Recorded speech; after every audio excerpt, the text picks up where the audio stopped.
खरा बहुत जोरे होउची तो खरा ପାଇଁ जल अंश तो कमी जाउची सेथिପାଇଁ एसबू मीठा मीठा फल खाइबा उचित। तो ये होउची तालसज। तो तालसज मु प्रथमे छड़ैया को बहुत चेष्टा करूची किंतु मु छड़ै पारु नै सेथिପାଇଁ सबु एनर्जी सरी गला किंतु मु छड़ै पारिली। ताल खाइया को बहुत इच्छा अछि मोर सेथिପାଇଁ बोऊ को कहली बो तमे नियो छड़ै दियो।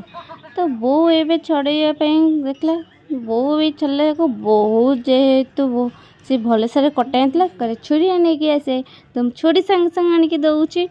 तो छुरी आनसले वो काटुचंती मु एठी अपेक्षा करिची मु केतेबेले कटाव केतेले छड़ाव खाइबी।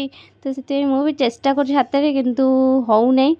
तो सेते छाड़ी देली वो काटे की बाहर कर दियंतु तापरे मु एटा खाइबा पई मु रेडी हे जिवि किंतु वो कहला नहीं आउ एतिकी छाड़ी जीव छड़ी दे। तो मु छड़े दउची आउट सब बाहर कर देउची।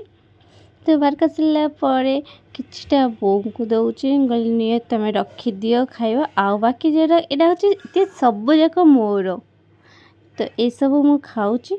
तो खरे दिन में बहुत मीठा अच्छी बहुत टेस्टी अच्छी बहुत भी भल लगुच। आपने खाई मत निश्चित भाव कमेंट करी कहबे। तो वीडियो भल लगे लाइक शेयर सब्सक्राइब करिए। Thank you for watching.